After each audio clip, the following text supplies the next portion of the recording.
Les temps ont bien changé. Quand j'étais jeune, du jour au lendemain, la sécheresse s'est abattue sur la vallée et a tout dévasté. Hommes, champs, bêtes, tout n'était que désolation. Sous le pont Faidherbe à Saint-Louis, on pouvait traverser le fleuve à pied. L'eau de la mer remontait le lit du fleuve, impossible de cultiver. Tous mes cousins ont choisi l'exil vers Dakar, Nouakchott ou la France. Car, comment vivre sans eau? C'est pour maîtriser l'eau et satisfaire les différents besoins que le Mali, la Mauritanie et le Sénégal ont créé, le 11 mars 1972, l'Organisation pour la mise en valeur du fleuve Sénégal, OMVS. En 2006, la Guinée est venue les rejoindre. Ensemble, ils conçoivent et exécutent des programmes de développement économique et social. Le fleuve Sénégal est long de 1750 km et prend sa source dans le Fouta Djallon en Guinée. Il arrose ensuite le Mali, puis la Mauritanie et le Sénégal, tout en servant de frontière entre ces deux pays avant de se jeter dans l'océan Atlantique à Saint-Louis.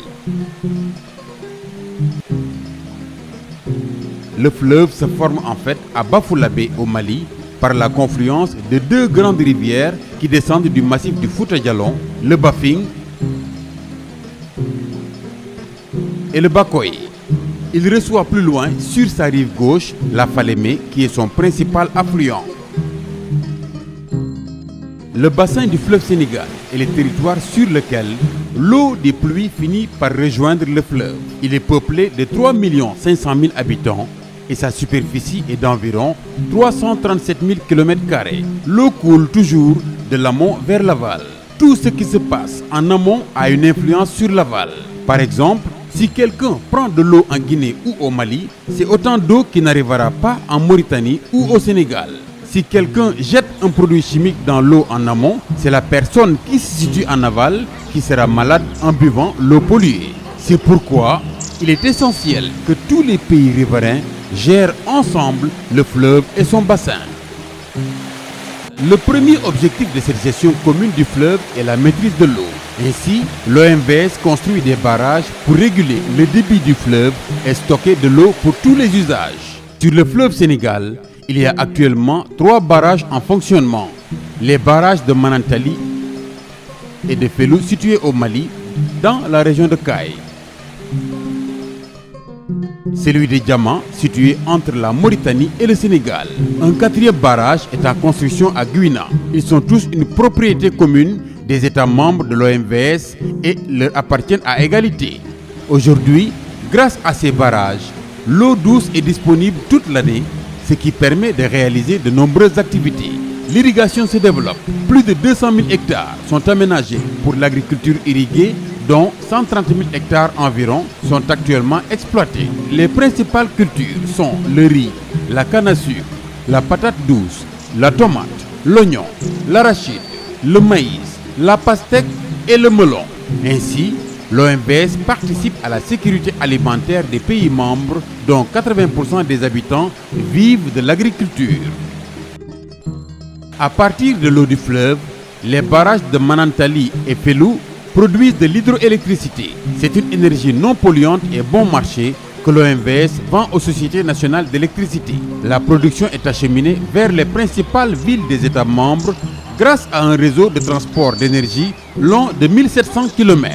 Afin de renforcer la production d'électricité, d'autres barrages sont prévus sur le fleuve Sénégal et ses grands affluents comme Gouina sur le fleuve Sénégal, Gourbassi sur la Falémé, Boureya et Koukoutamba sur le Bafing. L'eau est indispensable à l'élevage et à la pêche qui font vivre un grand nombre de personnes le long du fleuve. Pour augmenter les revenus des pêcheurs, l'OMVS les a équipés en matériel tel que des fours, des pirogues et des filets. L'organisation a également construit de nombreuses infrastructures comme des quais de pêche, des marchés à poissons et des fermes piscicoles entre autres pour la production, le stockage, la transformation et la commercialisation du poisson. Toutefois, la qualité de l'eau du fleuve se dégrade à cause entre autres des rejets d'eau usée, des déchets ménagers, des pollutions liées à l'agriculture et à l'orpaillage. Par ailleurs, la construction des barrages a malheureusement favorisé la prolifération des plantes nuisibles comme le typha et le développement des maladies liées à l'eau, surtout le paludisme et les bilharzioses. C'est pourquoi, depuis 10 ans, dans le cadre du programme de gestion intégrée des ressources en eau et de développement des usages multiples, PGIR, l'OMVS a distribué des millions de moustiquaires pour aider les États à lutter contre le paludisme. Des campagnes de sensibilisation et de traitement de masse contre les bilharzioses ont été aussi effectuées. La pression sur les ressources naturelles, l'augmentation de la population et les changements climatiques créent d'autres problèmes environnementaux dans le bassin. Il s'agit par exemple de la dégradation des terres et des berges, de la déforestation ou de l'augmentation des risques d'inondation. L'OMVS lutte activement contre ces problèmes. Des activités de reboisement, protection des berges du fleuve, cogestion des forêts classées, information et sensibilisation sont menées avec les populations locales pour une gestion durable de l'environnement. L'un des grands projets de l'OMVS est de rendre le fleuve de nouveau navigable de Saint-Louis au Sénégal à Ambidédi, au Mali, sur une distance de 905 km. Les différents modes de transport possibles dans le bassin seront alors connectés. La route, le rail, le fleuve et la mer. Ce programme s'appelle le Système intégré de transport multimodal de l'OMVS, SITRAM. Il va contribuer au développement du bassin et des pays de l'OMVS en favorisant un transport efficace des produits agricoles, miniers, des biens de consommation et des personnes. Pour la navigation, des ports, des escales fluviales et des appontements seront créés le long du fleuve. Aujourd'hui, dans le bassin du fleuve Sénégal, la vie a changé. L'eau est désormais disponible en permanence et l'OMVS nous aide à en tirer profit. Beaucoup de localités bénéficient du développement de la pêche et de la petite agriculture irriguée, de l'électrification rurale. Ces bienfaits s'étendent à des grandes localités éloignées du fleuve qui reçoivent de l'électricité ou de l'eau potable grâce au fleuve. Bientôt, la navigation et les prochains barrages hydroélectriques vont multiplier les opportunités économiques et renforcer l'intégration régionale. Donc, l'avenir se construit aussi autour du fleuve Sénégal au sein de l'OMVS.